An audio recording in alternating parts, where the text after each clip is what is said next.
이 스가랴 시대에 하나님이 주시는 예언의 말씀, 이 예언의 환상들을 통해서 우리에게 주시는 귀한 은혜에 관한 원리들은 첫째로 우리의 죄보다 하나님의 은혜는 언제나 크다는 것입니다. 이 죄의 역사, 그리고 이 하나님의 심판의 역사 가운데 하나님의 은혜는 언제나 하나님의 심판보다 더 크고 위대하시다. 이 땅을 죄악 가운데 있는 역사를 심판하시고 벌하시는 하나님이시지만, 그러나 우리의 죄보다도 더 크신 하나님께서는 언제나 용서하시고 돌아오게 하시고 회복시키시고 다시 일어나게 하시는 하나님의 은혜의 하나님, 그 하나님을 우리가 볼 수 있다는 것입니다. 기억하십시오. 우리의 죄보다, 우리의 허물보다 하나님의 은혜는 언제나 크십니다. 한번 따라서 고백해 보실까요? 나의 죄보다 하나님의 은혜는 더 크시다. 나의 허물보다 하나님의 긍휼은 더 크시다. 마음대로 살아도 된다는 뜻이 아니라 내가 최선을 다했지만 그럼에도 불구하고 내 안에 있는 죄와 허물, 그것보다 하나님의 은혜는 더 크시다 라는 위대한 사실을 우리에게 가르쳐주고 있습니다. 또 한 가지, 두 번째 원리는 하나님의 은혜의 역사는 언제나 우리를 회복시키신다는 거죠. 이스라엘 민족들이 바벨론의 심판을 받아 바벨론 심판으로 그들이 뿔뿔이 흩어지고 포로로 잡혀가고, 또한 어떤 사람들은 죽임을 당하고, 이런 엄청난 하나님의 심판을 통해서 그들은 좌절과 절망 가운데 처할 수밖에 없었습니다. 그러나 이 포로에서 하나님이 돌아오게 하셨다는 것은 무엇을 의미합니까? 하나님의 역사는 언제나 심판으로 끝나지 않고 회복시키시고 돌아오게 하시고 다시 일으켜 주신다는 것이죠. 세 번째 이 중요한 원리는, 하나님은 우리에게 일시적인 회복만을 약속하신 분이 아니라 영원한 회복, 일시적인 상황에서의 구원이 아니라 영원한 죄와 멸망 가운데서 우리를 구원하시는 하나님이시다. 그것은 새 언약의 은혜입니다. 새 언약의 은혜입니다. 이 구약의 새 언약의 축복이 가득 담겨 있는 예언서들은 다 멸망당했을 때나 혹은 멸망 이후에, 포로기 이후의 선지자들, 학개, 말라기, 스가랴, 스가랴, 말라기 선지자들을 통해서 장차 오실 새 언약의 중보자 되신 예수 그리스도를 통해서 우리 이 땅에서의 일시적인 회복과 일시적인 구원과 어떤 정치적인, 경제적인 그런 회복만이 아니라, 그것도 약속되어 있지만 그것을 넘어선 영원한 회복, 영원한 구원, 영원한 하나님의 치유가 우리에게 약속되어 있다. 그것을 우리가 읽을 수 있기 때문에 이 스가랴서를 통해서 주시는 이 회복의 환상들, 이 은혜의 환상들이 우리에게 주어진 것입니다. 믿음으로 의롭게 된 자, 의의 옷을 입혀주시는 은혜를 받은 사람은 언제나 은혜 가운데 자라갑니다. 믿음으로 의롭게 된 사람들은 은혜로 살아갑니다. 은혜로 살아간다는 것은 은혜 속에 자라간다는 거죠. 성장한다는 겁니다. 더욱더 거룩하게 된다는 거죠. 우리 구원에는 세 단계가 있습니다. 물론 하나의 구원이지만 시간적으로 보아서 세 단계로 나누죠. 과거를 되돌아볼 때 우리는 과거의 모든 죄와 허물이 믿음으로 의롭게 되었다는 것을 깨닫게 됩니다. 어제 말씀처럼 대제사장 여호수아가 여호와의 사자 앞에 섰을 때 더러운 옷을 입었지만 그 더러운 옷을 스스로 벗을 수 없는 인간들, 갓난아기가 태어나서 그 옷에 허물이 있고 그 옷에 더러움이 있지만 아기들은 스스로 옷을 벗을 수 없어요. 부모가 벗겨줘야 돼요. 그리고 새 옷을 입혀줘야 돼요. 스스로 우리의 더러운 옷을 벗을 수 없고 새로운 옷을 입을 수 없는 우리들을 하나님의 아버지께서 벗겨주시고 입혀주신 것, 이것이 구원입니다. 그렇게 새로운 옷을, 새로운 의의 옷을, 흰 옷을, 예수 그리스도의 어린 양의 보혈의 피로 깨끗함을 입은 그 흰옷을 입은 하나님 백성들은 그 은혜 가운데 매일매일 살아가며 자라가야 하는 것입니다. 그것을 가리켜 성화라고 하죠. sanctification. 날마다 거룩해지는 것. 그것은 날마다 거룩해지는 것은 나의 노력과 나의 어떠한 의로 되어진다고 생각할 때가 참 많습니다. 우리가 믿음으로 의롭게 되었으니 우리는 믿음으로 거룩하게 되는 것입니다. 그리고 은혜로 거룩하게 되는 것입니다.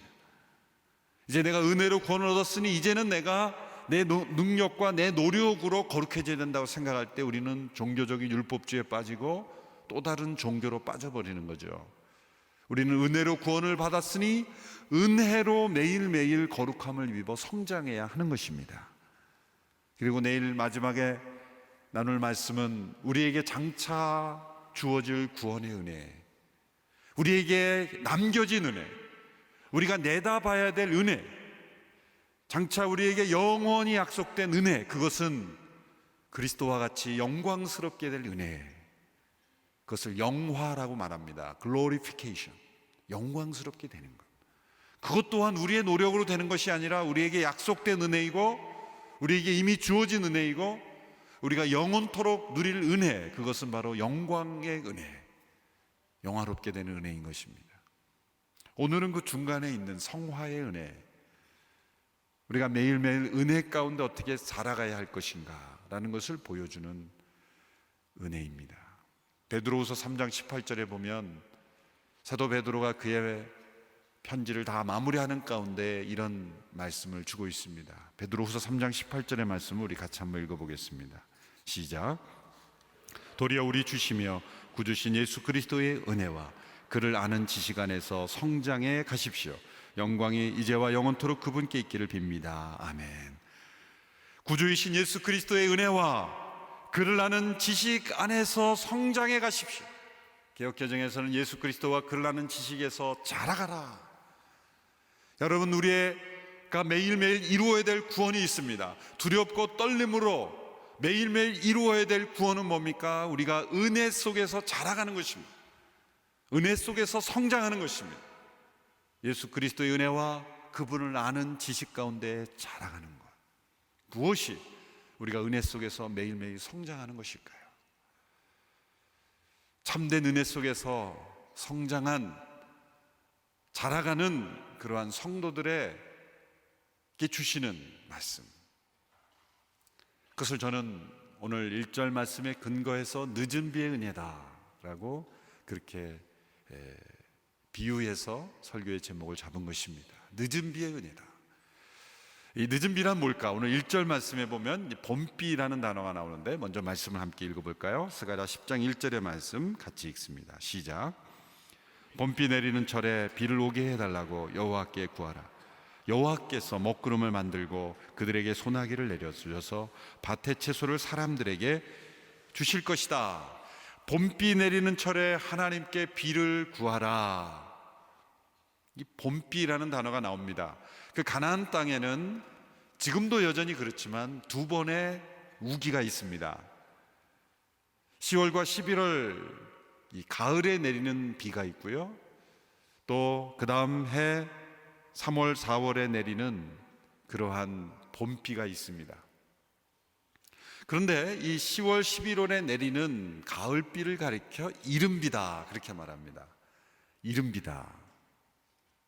우리랑 정반대입니다. 우리는 생각할 때 봄에 내리는 비를 이른비라고 생각하고 또 가을에 내리는 비를 늦은 비라 이렇게 생각하기 쉬운데 그 가나안 땅은 정반대라고 생각하시면 됩니다. 이게 성경에 가을비다 그러면 이른비고 봄비다 그러면 늦은 비입니다. 그러니까 가을에 내리는 비, 곧 이른비는 씨를 움트게 하는, 씨가 바라게 하고 씨를 움트게 하는 시기에 내리는 비이기 때문에 그때 비가 내리지 않으면 씨가 움트지 않아요. 또 봄에 내리는 이 늦은 비는 추수 직전에 이제 오순절이 다가오고 있죠. 오순절에 이 추수의 열매를 거두기 위해서는 이 늦은 비가 내려야 되는 것입니다. 이 늦은 비가 내리지 않으면 추수가 일어나지 않습니다.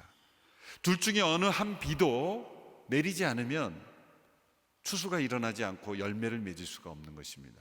놀랍게도 그 가나안 땅에는 아주 일정하게 그 우기가 찾아옵니다. 그 땅은 메마른 광야가 많은 지역이죠. 그런데도 그 땅에서 생존할 수 있는 것은 1년에 2번 있는 이 일정한 우기가 있기 때문에 그 빗물을 받아서 저장하고 정화해서 그것을 사용하고, 그 우기로 인해서 그 광야가 목초가 되고 많은 생물들이 살 수 있는 그러한 땅이 되는 것이죠. 하나님께서 가나안 땅을 젖과 꿀이 흐르는 땅이다, 그렇게 말씀했는데 과연 젖과 꿀이 흐른다는 게 뭘까라는 거죠. 그래서 하나님께서 일정한 우기를 통해서 내려주시고 그 땅을 축복해 주시기 때문에 가능한 것이죠. 그러므로 이 봄비, 늦은 비는 이스라엘 백성들에게 있어서는 너무나 당연한 비입니다. 기계적인 것처럼 너무나 일정하게 내리는 비이기 때문에 사람들이 때로는 구하지 않고도 당연히 얻는 것으로 그렇게 생각하기가 쉬웠던 거죠. 그러므로 이 말씀을 우리가 아닌 그 당시에 백성들이 읽을 때는 이해가 되지 않는 겁니다. 봄비 때에 여호와께 비를 구하라. 하나님이 소나기를 만들어서 너희에게 풍성한 채소를 맺게 하실 것이다. 이 말씀은 무슨 뜻입니까? 이미 약속된, 그리고 너무나 하나님께서 당연하게 주어주셨던 그런 은혜라 할지라도 매일매일 그 은혜를 구하며 사는 백성이 되라는 거죠. 은혜 속에서 자라가는 하나님의 백성들은 하나님이 이미 약속하신 은혜, 너무나 당연하게 주시는 은혜도 하나님 앞에 나와 구하고, 구함으로 그 은혜를 누리며 살아가는 하나님의 백성들이라는 거죠. 그러므로 봄비 때에 여호와께 비를 구하라. 그러면 너희에게 소나기를 허락해 주셔서 풍성한 열매를 맺게 해 주실 것이다. 여러분, 우리가 믿음으로 의롭게 된 은혜를 받았을 때 이제는 나는 구원받았으니 이제 끝이야, 나는 천국 가는 비행기 티켓 얻었으니 나는 이제 뭐 더 이상 바랄 게 없고 만족해 라고 하는데, 사실 그것이 진정한 영적인 만족이 아니라 나는 이제 구원은 따는 당상이고 나는 뭐 완전히 이제 구원받았으니 그것이 더 깊은 하나님의 은혜 가운데로 들어가고 성화의 은혜로 들어가고 영광스러운 은혜를 바라는, 날마다 그 은혜 안에 머물기를 구하고 그 은혜를 체험하기를 원하고 약속된 은혜가 나의 삶 속을 통해 흘러나기를 원하는 그런 겸손과 간절함과 더 깊은 은혜를 구하는 데 나가지 않고 나는 구원 받았어 라는 칭의의 은혜로 만족할 때 우리에게는 하나님의 은혜를 날마다 누리지 못하는 이 성화의 은혜, 거룩하게 되는 은혜, 예비된 은혜를 체험하지 못하는 어리석음 가운데 빠질 수가 있다는 거예요. 이스라엘 백성들이 그랬습니다. 그들은 하나님의 백성으로 선택을 받았고 구원을 받았죠. 그러나 그 백성들이 하나님이 허락하신 가나안 땅, 축복의 땅 가운데 그들은 이른비와 봄비와 가을비, 이른비와 늦은비를 일정하게 주시는 하나님의 은혜 가운데, 또 신명기에서 하나님의 경고하신 대로 너희가 거두지 아니하는 그런 열매를 먹고 너희가 심지 아니한 열매를 거두게 되는 그 은혜와 축복 가운데 너희들은 교만하게 될까 두려워하라.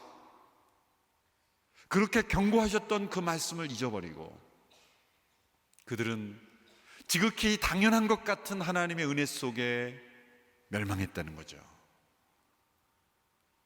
그러므로 우리가 믿음으로 의롭게 함을 받는 은혜를 받았으니 이제는 나는 아무렇게나 살아도 되고 그 은혜가 나에게 이미 주어졌으니 나는 이제 끝이야 라는 그런 교만 속에 살아가지 않고 날마다 봄비를 구하라는 이 말씀처럼 늦은 비의 은혜를 날마다 간구하며 살아갈 때 그 은혜가 날마다 우리 삶 가운데 충만하게 넘친다는 거죠. 너무나 단순한 말씀이지만 우리의 삶 속에 약속된 은혜, 이미 주어진 은혜를 구함으로 얻지 않고 구한다는 게 뭡니까? 은혜를 구한다는 것. 여러분, 은혜를 맛본 사람은 내가 얼마나 은혜가 필요한 사람이라는 것을 깨닫기 때문에 날마다 은혜를 구하는 거예요. 부족해서 구한다는 게 아니라 하나님의 은혜가 나를 떠나면 나는 얼마나 처참한 인생이 된다는 것을 깨닫는 사람이 되기 때문에 날마다 주의 은혜가 나의 삶 속에 머물기를 간절히 기도한다는 거예요.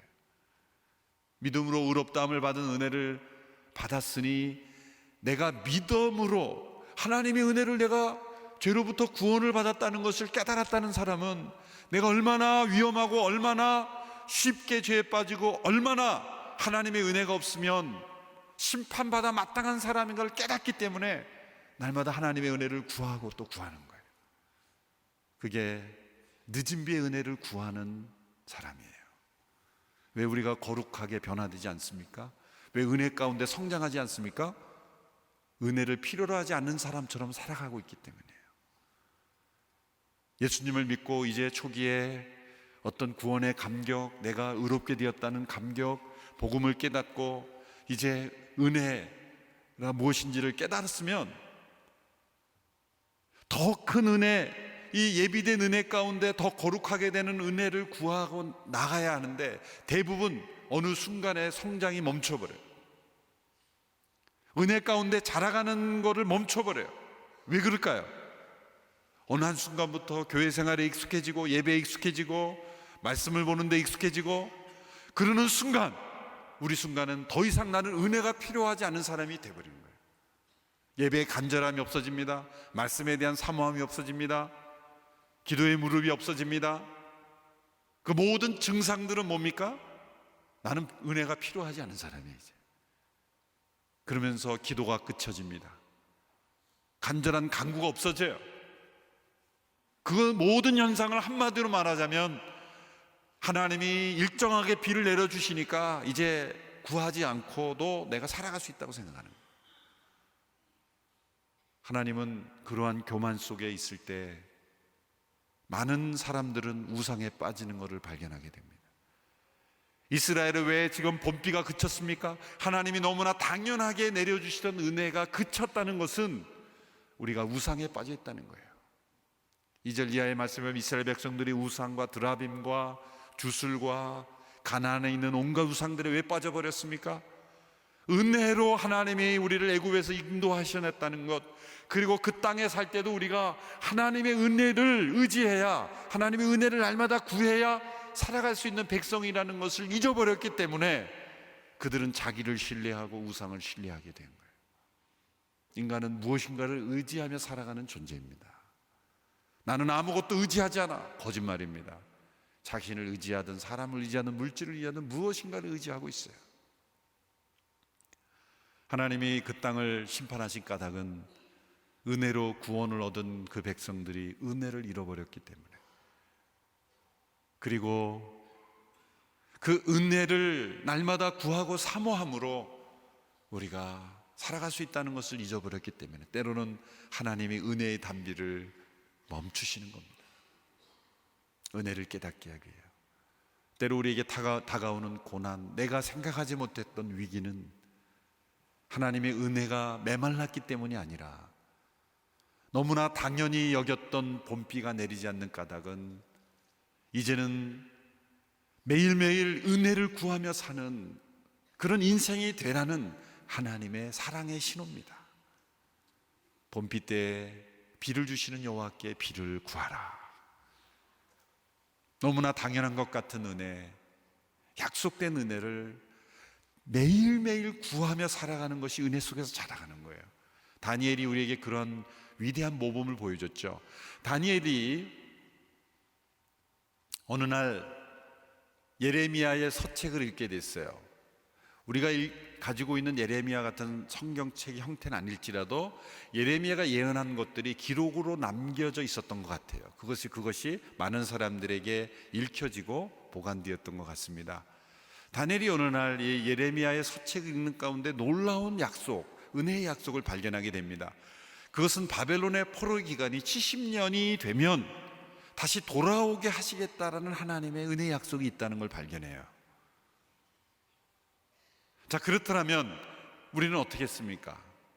아, 이제 돌아가네? 70년이 지나가면 돌아가네. 그 약속의 말씀을 믿었더라면 저 같았으면 이삿짐 쌌을 거예요. 아, 이제 돌아가는구나. 그 말씀을 믿는다면 그 이삿짐 싸고 돌아갈 준비하면 되는 거 아니에요. 그런데 다니엘은 어떻게 했냐면요, 기도했어요. 하나님, 돌아가게 해주세요. 그 말씀이 다니엘 9장 1절에서 3절의 말씀입니다. 우리 같이 한번 읽어볼까요? 1절 3절입니다. 같이 읽습니다. 시작. 메대 사람인 아수레의 아들 다리오가 왕이 돼 바벨론을 다스린 첫 해였습니다. 곧 그가 다스린 지 1년 되던 해에 나 다니엘은 하나님의 말씀이 기록된 책을 보고 여호와께서 예언자 예레미야에게 연수를 정해 말씀하셨음을 알았습니다. 여호와께서는 예루살렘이 무너진 지 70년 만에 돌이키시겠다고 하셨습니다. 나는 먹지도 마시지도 않고 굵은 베옷을 입고 재를 뿌린 채 주 하나님께 기도하며 구했습니다. 70년이 지나면 돌아오게 하시다는 이 회복의 약속을 알고 그는 금식하며 기도했다는 거예요. 여기서 우리는 위대한 은혜 속에서 살아가는 사람의 원리를 발견한 거죠. 이미 약속된 은혜, 회복의 약속을 깨달았으면 어떻게 되는 거예요? 그 은혜를 구하는 거예요. 간절히 진정한 믿음, 진정한 은혜 속에 사는 사람은 약속된 은혜일지라도 약속된 은혜니까 자동적으로 이루어지는 것이지 라고 말하지 않고 그 은혜가 이루어지기를 간절히 기도해요. 왜 그럴까요? 은혜 속에서 살아가는 사람은 그 회복의 약속이 있을지라도 우리가 계속 죄 가운데 있고 우상 가운데 빠져 있으면 하나님은 얼마든지 이 세상을 심판하실 수 있는 하나님, 우리에게는 얼마나 큰 은혜가 필요하다는 것을 매일매일 절실히 깨닫기 때문에 그 은혜를 붙잡는 믿음으로 간구한다는 거예요. 여러분, 날마다 매일마다 이 늦은 비의 은혜를 간구하며 살아가는 귀한 성도들이 되기를 축원합니다. 그런데 간구하되 어떤 마음으로 간구하느냐? 히브리서 4장 15절 16절에 우리에게 이러한 위대한 약속의 말씀을 주셨습니다. 은혜의 보좌 앞에 담대히 나아가라. 같이 한번 이 말씀을 읽어볼까요? 4장 15절 16절의 말씀 시작. 이는 우리에게 계신 대제사장은 우리의 연약함을 동정하지 못하시는 분이 아니며 또한 모든 면에서 우리와 동일하게 시험을 당하셨으나 죄가 없으신 분이기 때문입니다. 그러므로 자비하심을 얻고 필요할 때 도우시는 은혜를 얻기 위해 은혜의 보좌 앞으로 담대히 나아갑시다. 필요할 때 도우시는 은혜를 얻기 위해 은혜의 보좌 앞에 담대히 나아갑시다. 이 담대함은 뻔뻔스러움이 아닙니다. 하나님의 은혜의 약속이 이루어진다는 확신을 가진 그 믿음에서 나온 담대함입니다. 우리가 나가는 보좌는 심판의 보좌가 아니라 은혜의 보좌입니다. 권위주의적인 권력이 아니라 우리에게 어떻게 하면 우리를 회복시키고 일으켜 주실까를 생각하시는 은혜의 보좌, 그 은혜의 하나님, 은혜의 주님, 은혜의 성령님 앞에 때를 따라 돕는 은혜를 얻기 위하여 담대하게 은혜의 보좌 앞에 나아가는 것, 이것이 은혜 속에서 자라가는 사람들의 성도의 삶에서 나타나는 모습입니다. 성경에 보면 이 늦은 비의 은혜가 우리에게 부어주시는 성령 충만한 삶의 모습으로 약속되어 있어요. 여러분, 우리에게는 이미 이른 비의 은혜가 임했어요. 그게 뭡니까? 믿음으로 의롭게 된 것, 회심한 것, 이게 일종의 이른 비의 은혜예요. 그런데 우리에게는 또 하나의 은혜가 필요하다면 그것은 이 늦은 비의 은혜, 성령의 충만한 역사가 우리의 삶 속에 이루어지는 은혜가 필요하다는 거예요.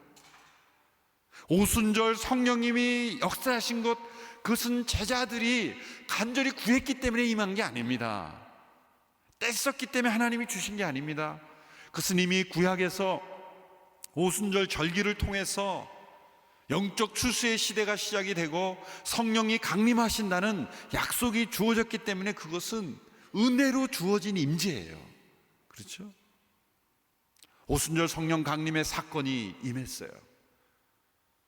예수님 말씀하신 데 너희는 예루살렘을 떠나지 말고 약속하신 성령을 기다리라. 그들이 한 건 기다린 것뿐이에요.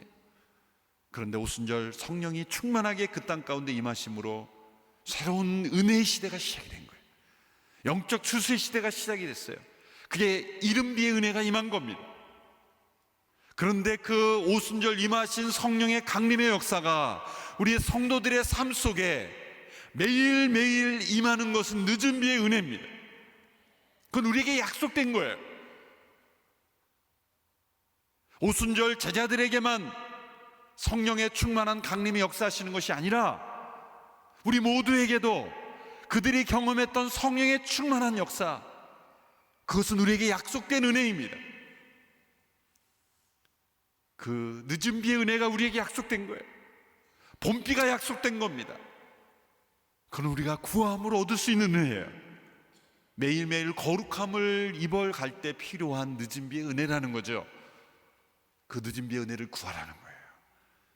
자동적으로 언젠가 주어지겠지, 그 말은 내가 은혜를 필요하지 않는다는 거예요. 여러분, 성령 충만은 선택이 아닙니다. 어떤 분들은 성령 충만하면 이상하게 되는 줄 알고 그저 나는 평범하게 교회 다니면 족하지 성령 충만까지는 필요 없어요. 따라해 보시죠. 성령 충만은 선택이 아닙니다. 필수입니다. 약속된 은혜입니다. 내가 누려야 될 은혜입니다. 오순절 임하신 성령 강림을 저는 이른비라 생각합니다. 우리에게 약속된 은혜, 모든 사람에게 성령의 충만을 주시는 이 새 언약의 은혜의 핵심은 성령의 충만함이에요. 우리의 마음으로 율법을 행하게 되고 하나님께 기꺼이 자발적으로 순종하게 되고 너와를 알아야 된다, 알아야 한다라고 말하지 않고 이미 알게 되는 역사, 되어지는 역사, 사랑해야 한다가 사랑하게 되어지는 역사, 성령의 충만한 역사가 흘러넘치는 늦은 비의 은혜가 우리에게 약속되어 있습니다. 다니엘이 그 서책에 회복될 것을 알았지만 알았기 때문에 구한 것처럼 우리에게 성령의 충만한 역사가 약속되어 있기 때문에 그 약속을 붙잡고 구하는 그 은혜 속에 자라가는 역사가 우리에게 있어야 된다는 거예요. 이 늦은 비의 은혜. 이스라엘 백성들 가운데 늦은 비의 은혜가 그쳤던 이유, 우리에게 성령의 충만한 역사가 나타나지 않는 그 약속된 은혜가 주어지지 않는 이유는 우상에 빠져있기 때문이에요. 2절 3절에 보면 우상들 헛소리라고 점쟁들은 거짓 환상을 보고 헛된 꿈을 말하므로 그들의 위로는 헛되다. 더 안타까운 것은 목자들이, 지도자들부터 그랬다는 거예요. 그래서 그 땅 가운데 늦은 비의 은혜가 그쳐져 있다. 그런데 놀라운 것은 우리에게 늦은 비를 가져다 주시는 분이 있다는 거예요. 이 스가랴서에서 잠 일시적인 이스라엘의 국가의 회복, 민족의 회복을 예언하고 있지만 그 예언 가운데는 영원한 회복, 영원한 구원, 이 늦은 비의 은혜 가운데 거하는 축복을 가져다 주시는 분을 소개하고 있습니다. 그분이 4절에 나옵니다. 바로 예수 그리스도이십니다. 4절의 말씀을 같이 읽겠습니다. 시작.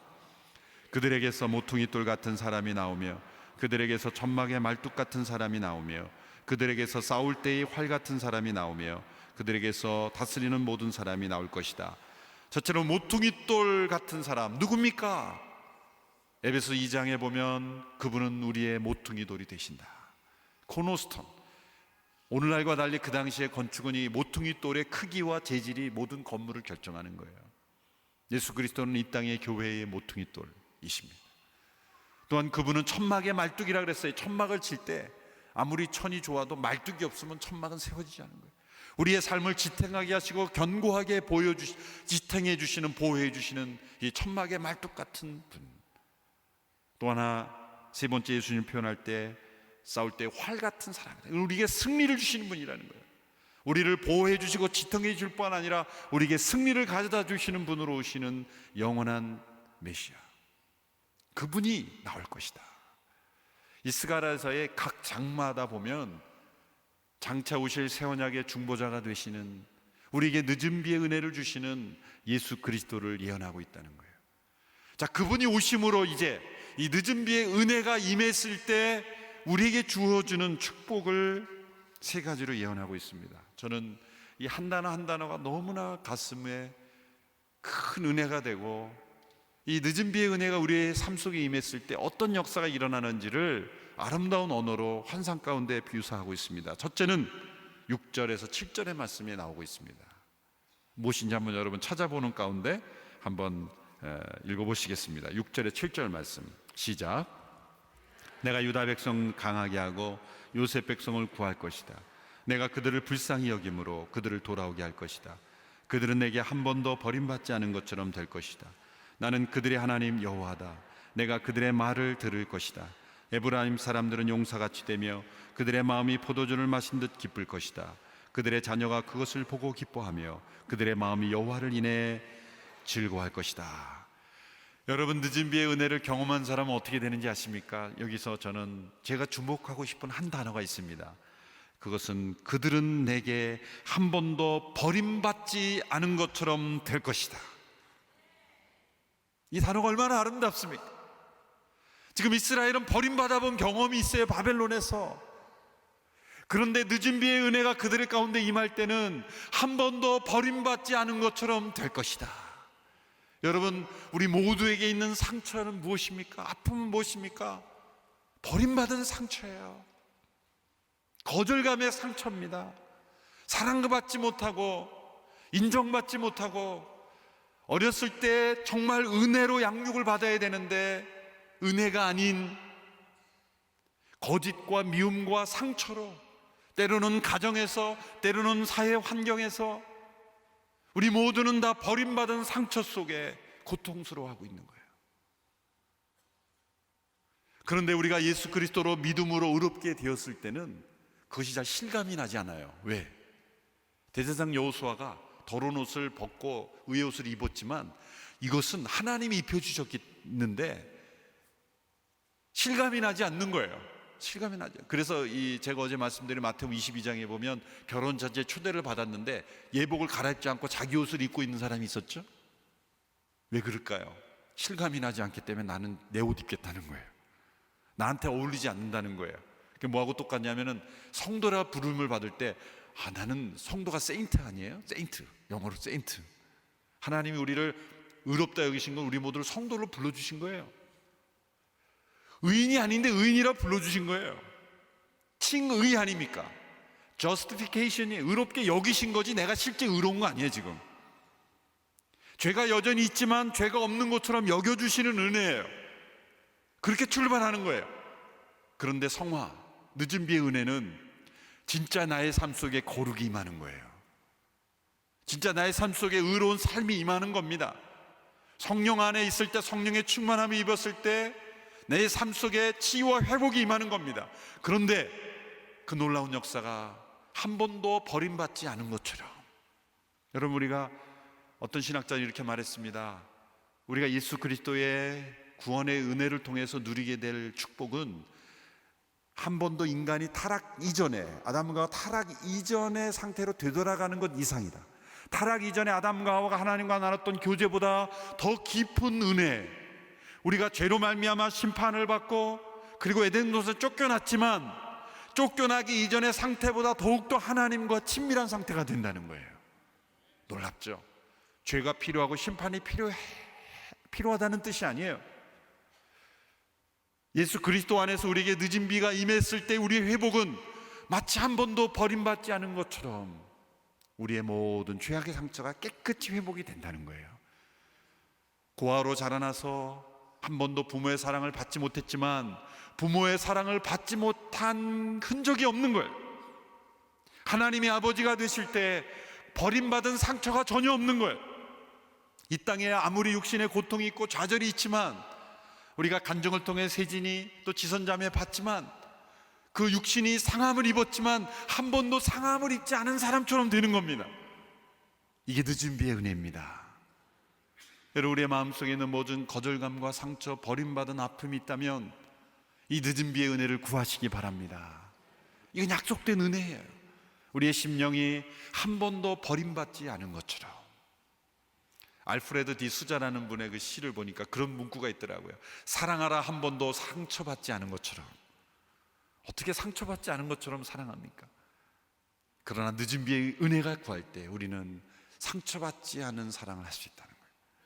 두 번째입니다.